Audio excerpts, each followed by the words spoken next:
La grabas.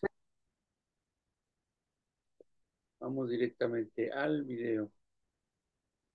Aunque biológicamente somos prácticamente iguales que en la prehistoria, el ser humano se ha desarrollado como especie gracias a que comparte el conocimiento entre pares o de una generación a otra. Los primeros hombres y mujeres se congregaban a compartir lo que entendían del mundo, cómo poder sobrevivir, qué cosas de la naturaleza había que observar, qué normas sociales había que seguir. El aprendizaje es tan antiguo o más que la humanidad. Pero la escuela es mucho más reciente. ¿Quién inventó la escuela? Este video se hizo gracias al patrocinio de Platzi, la plataforma de educación online que te enseña todas las habilidades para triunfar en la nueva economía digital. Nunca pares de aprender.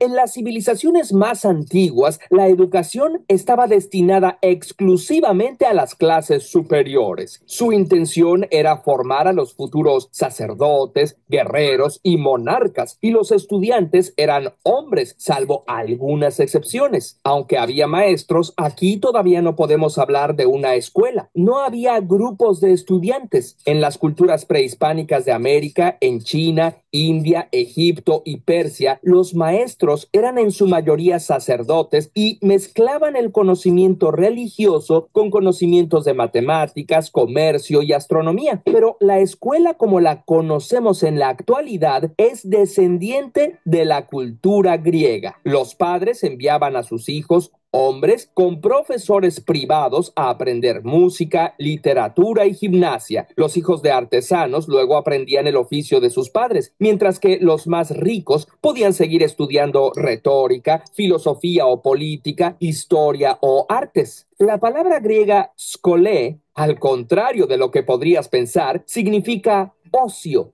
tiempo libre, y es la raíz de la palabra latina schola, que da origen a escuela, el lugar en donde se enseña. Así es, la idea era dedicar el tiempo en que no se trabajaba a aprender a partir de la contemplación, la diversión y el descanso del cuerpo, dedicándose al desarrollo de las ideas. En Grecia se buscaba preparar al hombre que buscaba sabiduría y virtud. Platón, por ejemplo, brindaba un espacio para discutir ideas y lo hacía mientras paseaba con sus discípulos en un huerto de olivos dedicado al héroe Academo. Por eso su escuela se llamó academia. No se parecía a la idea que nosotros tenemos de una escuela, pues no era un lugar formal con horarios establecidos, ni se practicaba con los más pequeños, y por supuesto estaba negado el acceso a las niñas y mujeres. Su discípulo Aristóteles continuó esta tradición de aprender paseando. Por eso a su escuela se le llamó peripatética o paseadora.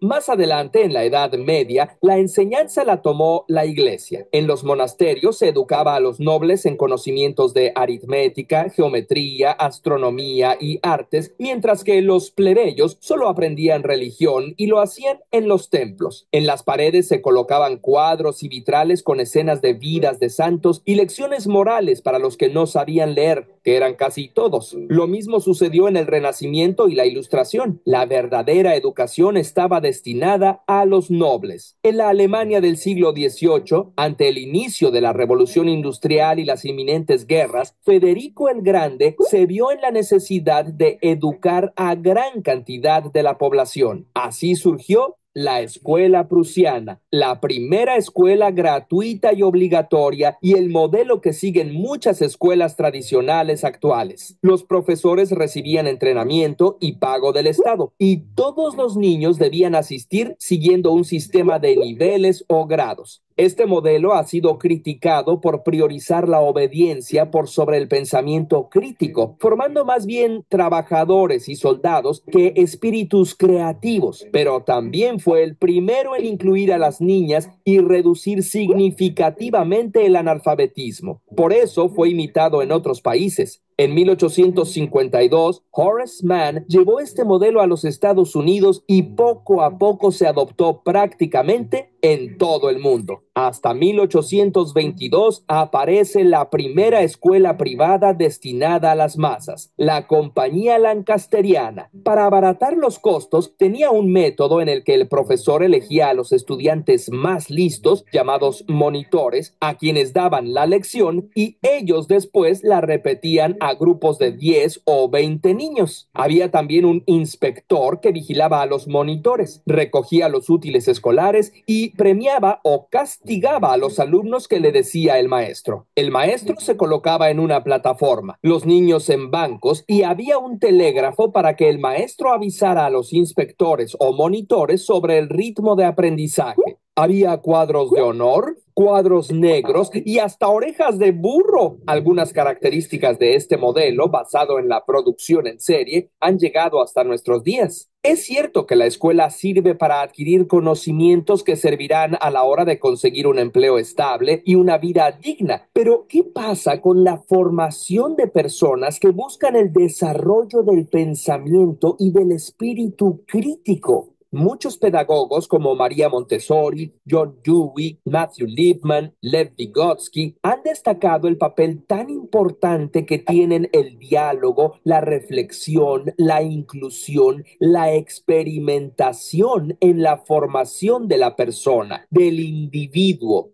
Ahora las escuelas más innovadoras buscan ser espacios no de enseñanza, sino de aprendizaje, en donde entre todos se pueda aprender a través del juego, de la alegría y del asombro. Las escuelas deberán ser lugares en donde los que ahí estén se sientan seguros de ser quienes son, de compartir sus ideas y de acceder al mundo. El maestro ya no es el eje central del aprendizaje, sino el facilitador que promueve entre los estudiantes la posibilidad de construir conocimiento y desarrollar el potencial que cada uno de ellos tiene. También los salones se han ido transformando. El conocimiento es algo tan fantástico que no puede encerrarse entre cuatro paredes. Se puede aprender casi en cualquier lugar y a través de casi cualquier cosa. Una canción, la observación de la naturaleza, un libro o el valioso relato de un adulto mayor. Los niños pueden aprender en un recorrido en el bosque, en una gran biblioteca, en botes de un río. La escuela debe apelar a la sorpresa, a la emoción por el aprendizaje y al placer del conocimiento.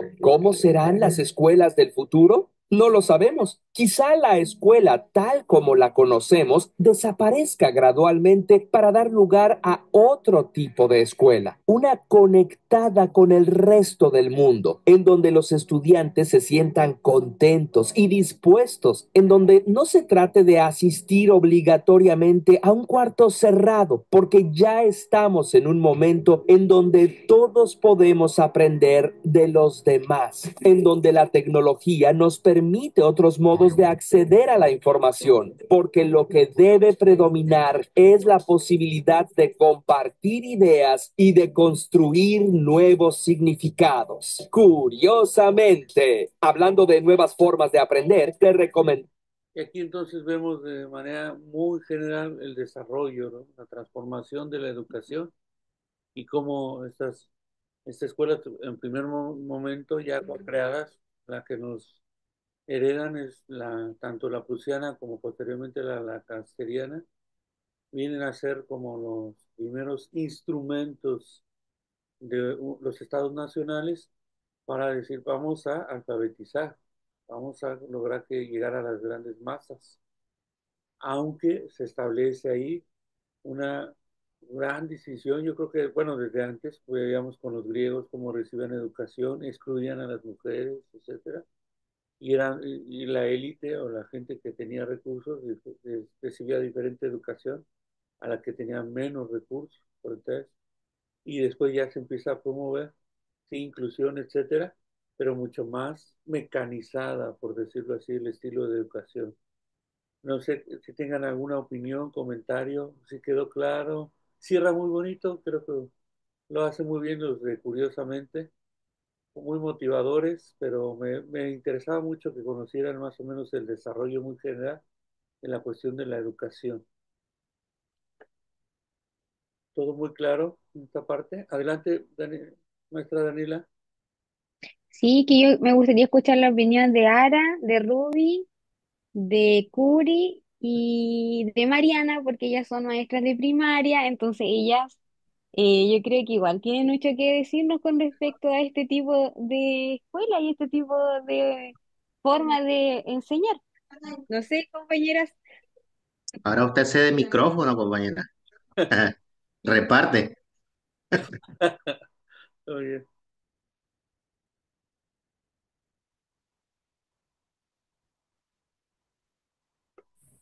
Bueno, perdón tantito, doctor. sí, Independientemente de todo, bueno, la parte del video, la última pregunta se me hace muy interesante porque pues hacia dónde va ahorita la escuela, ¿no? Digamos ahorita con estas nuevas generaciones, pues particularmente que de una manera u otra pues entramos a una parte muy interesante que es todo el manejo de la IA, en este caso que estamos aprendiendo a manejarlo, pues digamos que en este caso los catedráticos, los profesores, todos, pues a marchas forzadas, ¿no? Y que asumimos en este caso que a lo mejor a los alumnos, pues para ellos es más fácil, pero también otra parte que debemos tener en claro es que, pues los alumnos, podemos decir que a lo mejor, bueno, mi trabajo como maestro, pues ya hasta aquí llegó, ¿no? Porque todo lo toman a partir de, no sé, ya de los videos, de la parte instruccional y todo ese aspecto. Pero yo creo que no, al contrario, yo creo que apenas comenzamos a desarrollarnos más, ¿no? Y es precisamente a través de las habilidades que el alumno, pues de una manera u otra, tiene que ir desarrollando, precisamente, ¿no? Entonces, he oído por ahí muchos comentarios, no, que a lo mejor el maestro va a llegar hasta aquí nada más, porque pues ya todo lo googlean los chicos, lo buscan, pero yo siento que esta parte no. Al contrario, va a necesitar más del catedrático porque de una manera u otra, pues como hace usted hace ratito lo comentaba, somos como una especie de guía precisamente, somos como que la parte mediadora, somos el facilitador. Y en esta parte, pues el que los alumnos desarrollen las habilidades, pues va a jugar un papel muy importante, ¿no? Independientemente de que ellos tengan esa capacidad para manejar la IA y todos los elementos, también pues el desarrollo de sus habilidades, pues creo que es una parte muy importante, ¿no?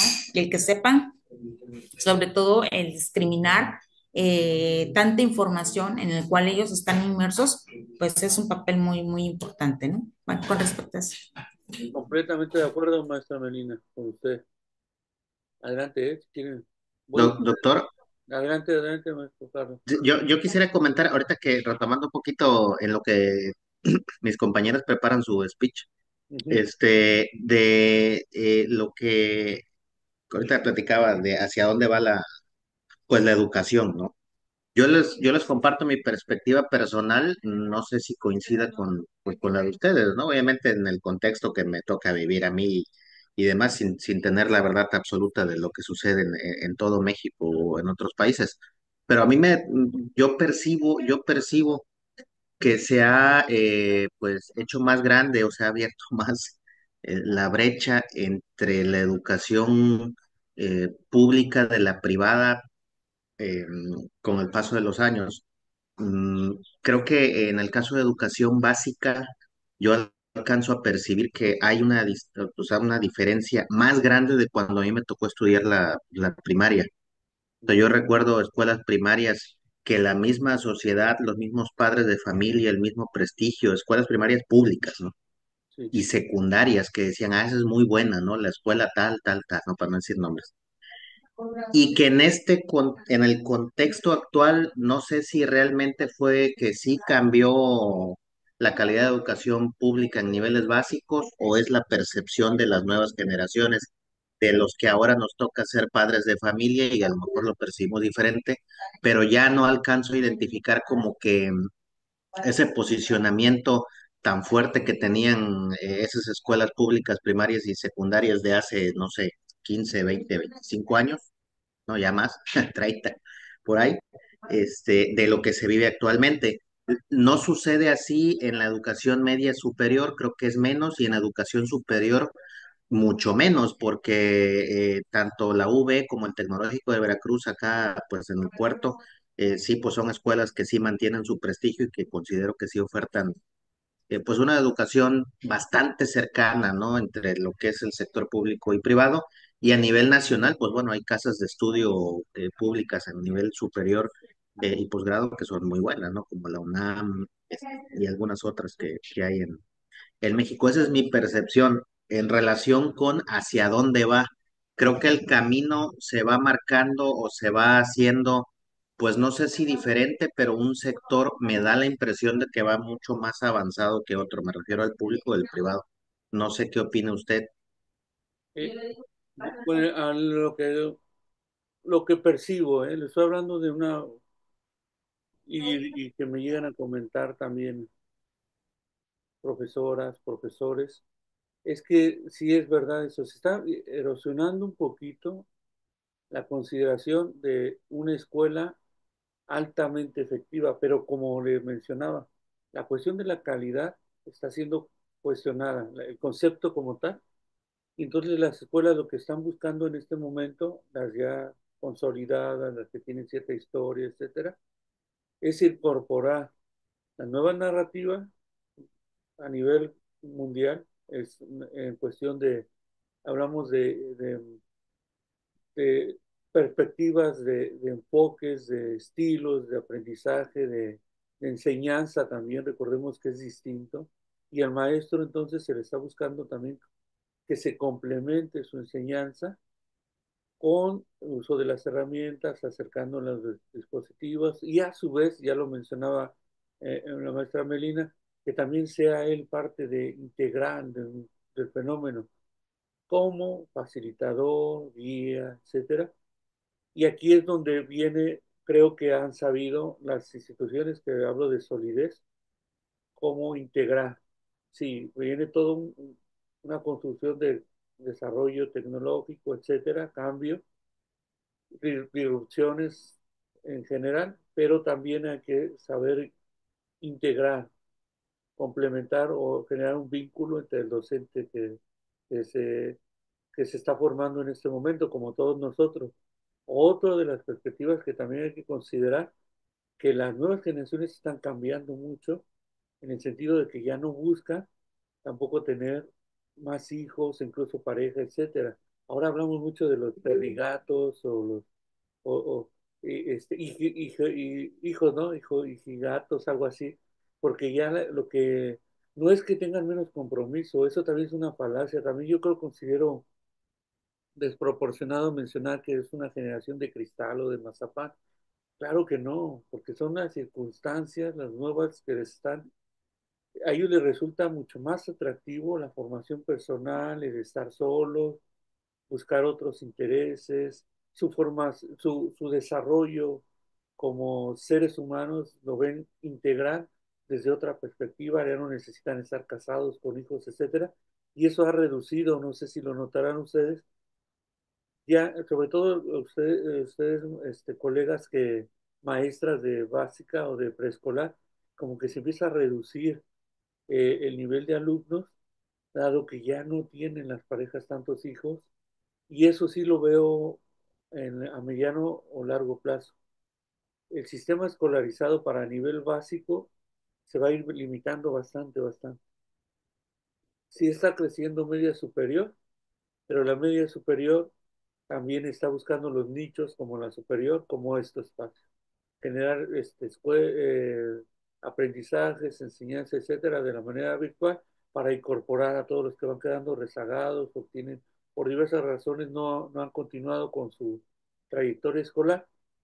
Y todo esto estamos en un marco de de una coyuntura actual muy compleja, distinta a lo que se vio con anterioridad.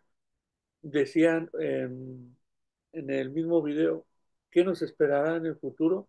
Pues yo creo que ya no estamos tan alejados de esas consideraciones, tenemos todo lo práctico, ahora más bien a nosotros nos queda reconfigurarnos, aprender y desaprender constantemente, eso se lo dejo como un único consejo que les podía aportar, es que estamos aprendiendo, pero también as- seamos conscientes que vamos a ir desaprendiendo para aprender nuevos estilos, con nuevas formas. Y eso va a ser rápido, ¿eh? Inmediato. Adelante, maestra Daniela. Es que, doctor, yo creo que igual estamos como en una era de, ya no necesitamos esas salas tan controladas. Bueno, en química nosotros trabajamos con un concepto que tiene que ver con el desorden, con la entropía. La naturaleza en sí trabaja con entropía, trabaja con el desorden. Como decimos, hay un principio fundamental en físico-química que dice no existe entropía cero, o sea, no existe que no haya desorden. La naturaleza aborda el desorden. Entonces, cuando usted ahí en el video dice experimentemos en fuera de la sala, en el patio, nosotros por cultura, formación pedagógica nos enseñaron que en la sala se aprende. Ujú. Entonces, eso cuesta mucho liberarnos de todas esas trabas que nos han enseñado, porque son trabas, trabas que nosotros traemos culturales, porque el aprendizaje puede ser salir con los niños afuera a revisar un árbol, encontrar un bichito, encontrar hojas, enfermedades, pero nosotros no, todo tiene que ser en la sala en un lugar controlado, y ese control nos tiene amarrados, entonces tampoco, si yo quiero experimentar, porque soy profesora de ciencia, quiero experimentar, también los directivos no me dejan, porque dicen, ¿cómo vayas a sacar a los niños adolescentes afuera? Se te arranca uno, se te escapa, pero tengo que aprender a confiar en los niños, tengo que aprender a confiar en que ellos van a ir a hacer la actividad, que van a querer salir del espacio, que están 8 o 10 horas en sala para aprender. Y ellos solo se van a mostrar esa cercanía, ese aprendizaje o esa confianza que uno les da, pero si no nos abrimos, y podemos tener las ideas y tenemos la voluntad y crear el material para trabajar, pero si los directivos, la escuela, las políticas públicas no me dejan, tampoco se puede abrir los espacios. Debería ser un espacio abierto a la comunidad donde nosotros pudiéramos salir libremente con los niños a aprender, como lo hacía Aristóteles, pero no, tenemos que pedir permiso. Ese permiso se tiene que ir por apoderado, después al directivo, después a la secretaría, después un papeleo que al final uno dice al maestro, ¿para qué los voy a sacar si me piden todos estos papeles y no se puede? Entonces igual son ideas interesantes, pero las políticas, como lo puse en el chat, empiezan en primaria y secundaria, porque nosotros somos los conejillos de India donde implementan cada cosa que se les ocurre y las escuelas técnicas y universitarias son más cerradas a esto, no son tan maleables para venir a implementar políticas porque hay directorios que son privados, entonces ellos no van a cambiar una estructura que ya les obedece, que les da éxito, que tienen, como decía Carlos, universidades que tienen prestigio de hace muchos años, entonces siguen cultivando su prestigio desde la misma enseñanza que han mantenido siempre. Mientras que nosotros como escuelas primarias y secundarias, viene un gobierno de turno, nos cambia la política, viene otro gobierno de turno, nos cambia la política, viene un país exitoso, nos cambia la política. Entonces al final no se generan estos aprendizajes o estos currículos transversales propios de cada lugar, y ahí queda la pura escoba nomás, po. Entonces no se puede en ese aspecto. eh, yo encuentro que todo lo que uno ve en las redes hoy o sugerencias que hay son excelentes, pero nosotros somos la piedrita, la primera piedrita y vienen 500 más de top. Hay que tratar de a poquito ir integrando estas cosas en lo medida que se pueda, pero se hace difícil.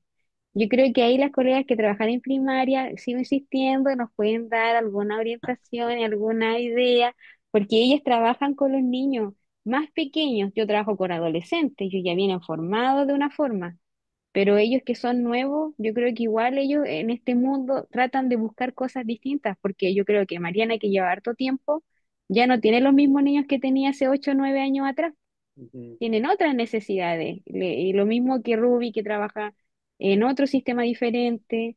Entonces, ahí me gustaría escuchar a mis compañeras con respecto a eso. Adelante, maestra Ruby.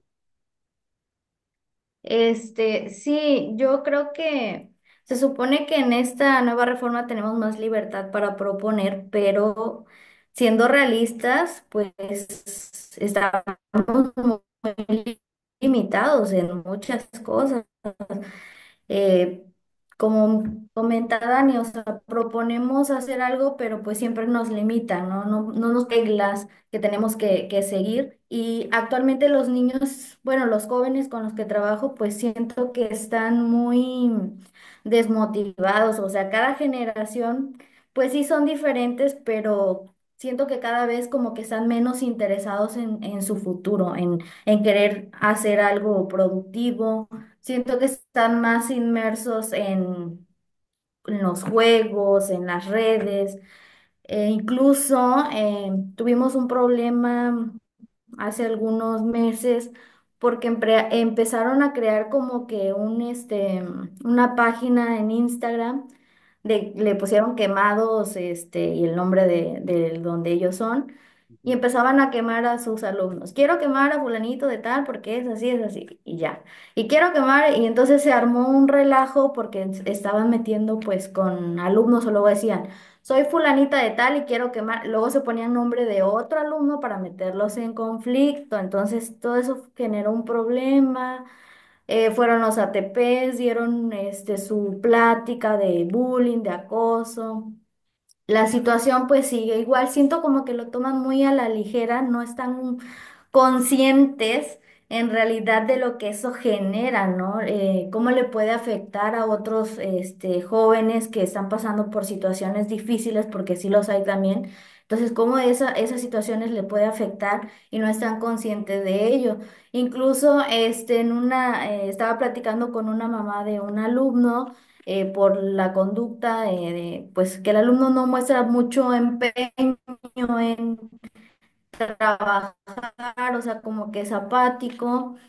Y la mamá fue a preguntarme sobre este alumno, y el alumno, le empezó a gritar a su mamá y a decirle de cosas, y su mamá se quedó así como que, o sea, su mamá no dijo nada prácticamente, entonces yo le tuve que llamar la atención a él, y me dice, es que mi mamá me dice peor y que no sé qué, y la señora así como que no dijo nada, nada, o sea, no le llamó la atención, se comenzó a reír. O sea, no sé si era de nervios, pero dije, o sea, qué mal estamos. O sea, si los mismos alumnos tratan así a los papás, entonces, ¿qué podemos esperar nosotros de poder hacer algo, ¿no? Si los papás que o sea, no pueden controlar esa situación, y si el alumno dice no, es no, y prácticamente la corrió, le dijo, tú ya vete, tú esto, o sea, ahí, y la mamá no dijo nada. Después yo hablé con él y ya se calmó. Dice, es que mi mamá me dice, en la casa me dice, me trata peor. Y ya empecé a hablar con él, ya se calmó y todo eso, pero o sea, a esa situación, a este nivel estamos llegando en el cual también no nos podemos meter más allá nosotros, porque entonces ya nos meteríamos en un problema. Y esa es otra situación. Entonces hay muchas cuestiones que pues queremos, pero pues no podemos tampoco ir más allá de solo lo que pues está en nuestras manos. Y sí siento que pues mucha tecnología también a veces, lejos de ayudar, les afecta. Bueno, eso es en mi caso, en mi opinión. Gra- Y creo que sigue Araceli. Ah, Maestra Teresa había levantado, ¿no? Su mano. Sí, bueno, usted habló al inicio de la clase de que es muy reiterada la reforma educativa y creo que nuestro país se caracteriza precisamente por eso. Llevamos, no sé, del 2006 a la fecha como 7, 8 reformas educativas que tienen que ver, por supuesto, con planes y programas, que tienen que ver con la formación docente, el perfil del egresado de una escuela normal, que tienen que ver con la evaluación educativa tanto al docente como para el estudiante. También está relacionado con la gestión escolar, que tanto la escuela es autónoma, de repente se centraliza, de repente se descentraliza. Actualmente estamos en la parte de la descentralización y darle más poder al Estado. La inclusión de nuevas tecnologías, el enfoque de la contextualización, de la ciudadanía, de la inclusión. Y en otra clase revisamos la parte de la escuela mexicana. Yo dije, bueno, en teoría y en filosofía, si tú la lees, verdaderamente te enamoras de la escuela mexicana. Y creo que todos los modelos educativos tienen una base filosófica y teórica sustentable totalmente. El problema es la implementación de esas reformas educativas y tienen que ver con qué gobierno está, a quien apoya, y creo que su video es muy claro como en una parte del video habla de cómo educas a la clase social dependiendo de su nivel económico. Y si reflexionamos acerca de las reformas educativas y el poder de la escuela como una institución reguladora, pues entre más ignorante es tu país, mejor te va a ti como gobierno, ¿no? Y creo que a veces hemos transitado también en esa parte y no deberíamos pasar por alto que las reformas están ahí. Ay, creo que me apagué yo solita, que las reformas están ahí, pero tuvimos un evento que fue la pandemia. Y lo a mejor lo que podías haberse hecho paulatinamente en 2 años, 3 años, íbamos a llegar a donde hoy estamos. Fue así como, órale, entrale a la tecnología, puedas o no. Eso nos ha provocado un rezago educativo impresionante porque muchos maestros pudieron adaptarse inmediatamente a la tecnología y otros hasta el día de hoy no usan tecnología. Entonces yo creo que tiene que ver con el gobierno, con la cuestión económica, con la cuestión social. Dani hablaba de la resistencia al cambio. Si naturalmente el ser humano es resistente al cambio y si no te preparan para él, pues simplemente no lo aceptas. Sí. Y lo que decía Carlos de el prestigio del tecnológico de la Universidad Veracruzana, yo soy maestra de la Universidad Veracruzana, soy egresada de ahí, pero diferiría yo con Carlos porque a lo mejor a la luz pública sí somos, tenemos prestigio, pero al interior, con este nuevo cambio a partir, y no soy ni morenista, ni priista, ni panista, pero desde que nos gobierna Morena, la universidad se vino abajo en muchísimas cosas, desde infraestructura, muchas cosas, los perfiles de los maestros están cambiando, se centralizó el perfil en la rectoría y las vicerrectorías dejaron de tener influencia en cómo contratar a un maestro, entonces los perfiles están un poco disparados para la necesidad. Entonces creo que las reformas educativas tienen que ver con todo eso, ¿no? O sea, sí están ahí, sí son buenas, yo no digo que sean malas, el problema es cómo se implementan, cómo se prepara el maestro, porque, por ejemplo, lanzaron el programa de adicciones, ¿no? Es como nuestra, así como control, ahora sí trabajamos con adicciones. Mandaron un manual a las escuelas, manejar adicciones no es nada sencillo, quien lo haga tiene que saber en el manejo de adicciones. ¿Y cómo le van a hacer los maestros? Leen el manual y lo dicen, pero si ni siquiera a lo mejor saben cuál es la droga más común aquí en Veracruz, por ejemplo, no sé. Entonces tiene que ver así como que es un todo, ¿no? Que afecta o beneficia dependiendo de dónde lo veamos. Muchas gracias, maestra Teresa. Aquí, no sé si tengan algún otro comentario. Para, Sí, yo, doctor. adelante. Respecto a lo que nos preguntaba Dani, de cómo vemos actualmente a los estudiantes, bueno, yo soy maestra de nivel primaria, de primer grado, y yo tengo alumnos de 6 años de edad, de, nacieron en 2018, y me he dado cuenta que, bueno, la mayoría de mis alumnos consideran ya la escuela como un lugar de convivencia con amigos, para jugar, platicar y compartir experiencias. Y yo recuerdo que cuando fui estudiante de primaria, tengo 30 años de edad, cuando yo fui estudiante de primaria, yo la escuela, más que considerarla como eso, yo la consideraba pues el espacio de aprender, de hacer tarea, de cumplir, de esto, del otro. Pero actualmente los niños la ven como su espacio pues de socializar. Ya es algo que la cuestión de la socialización ya tiene pues un gran peso en ellos, incluso más, bueno, yo lo noto con mis alumnos que son pequeños, que el contenido académico, o sea, que lo que pueden aprender de forma, bueno, de manera formal. Y lo he visto no como algo negativo, sino al contrario, que pues muestra que que los niños pueden aprender y pues es una vía poderosa a la cuestión social. Y desafortunadamente, cuando el enfoque en algunos, porque lo observo en algunos compañeros docentes, sigue siendo tradicional, pues memorístico, basado solo en copiar, repetir, contestar libros, porque pues a pesar de todos los cambios, tengo compañeros docentes que continúan trabajando con un modelo tradicional y he notado que pierden el interés pierden el interés los niños y no le encuentran sentido a lo que hacen. Sí es cierto, la verdad, que yo como docente he optado a veces por ciertas circunstancias en poner a los niños a copiar o a trabajar, no sé, unos 15 minutos, 20 minutos de manera tradicional. Y los niños, a pesar de su corta edad, ya cuestionan, ya preguntan, ¿para qué me sirve esto? Esto es aburrido, maestra. Yo no quiero hacer esto. Y antes, bueno, como estudiantes, yo creo que todos nosotros jamás íbamos a pensar en cuestionar al docente porque obviamente no teníamos otra perspectiva.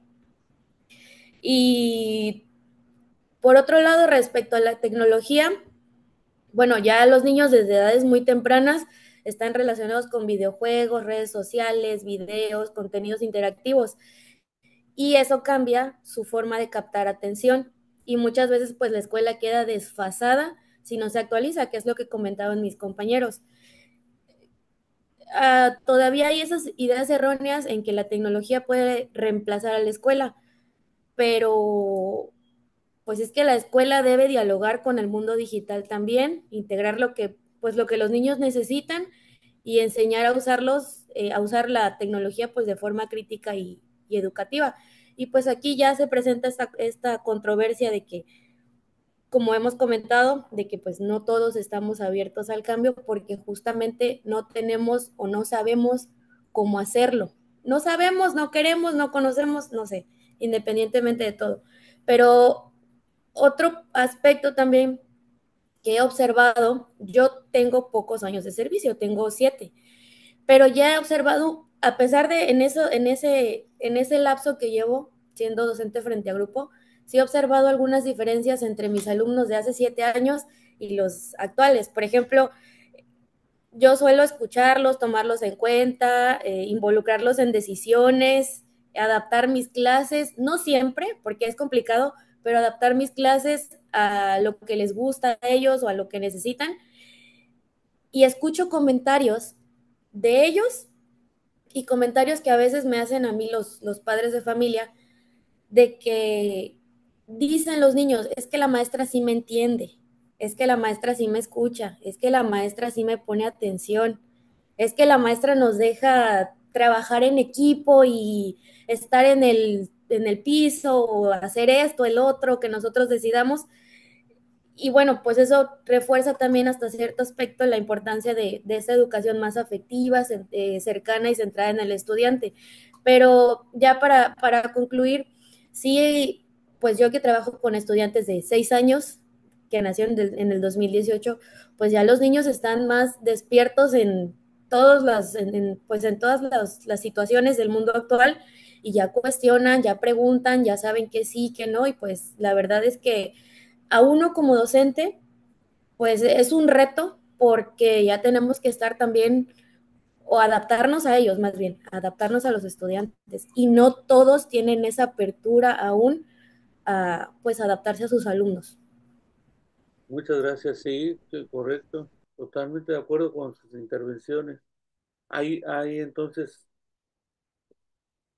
profundizamos siempre, bueno, este espacio permite y muchos de tener claridad sobre las condiciones que uno prevé, uno forma y construye siempre. Y es la maestra Curidad, yo creo que acaba de comentar también algo fundamental. Si un maestro trae la resistencia, es complicadísimo, ¿eh? También tomando en consideración todo lo que ya comentaron ustedes de las instituciones, cómo se están viviendo, los recursos que se viven, las diversas, la condición de las políticas públicas que se implementan o educativa en nuestro caso, cómo es que esto nos va a nos lleva a todos a tomar consideración o no. Maestra Araceli, sí le doy este espacio, ahí tomando en cuenta que va menos de un minuto, pero ahorita nos volvemos a reunir para que usted inicie con su intervención y realizamos una pequeña actividad. Pero sí, sí me gustaría, es para que no se corte, maestra, este, Araceli. Y ya, bueno, comentarle en estas consideraciones finales de este pequeño menos de un minuto, sucede esto, siempre institucionalmente nos van a moldear, formar, trascender esto. Vean, le comento mucho esto porque creo que es muy clara. La película se llama Sueños de Fuga. Es muy buena película. No tiene que ver con el sistema educativo, pero sí nos queda claro. Si uno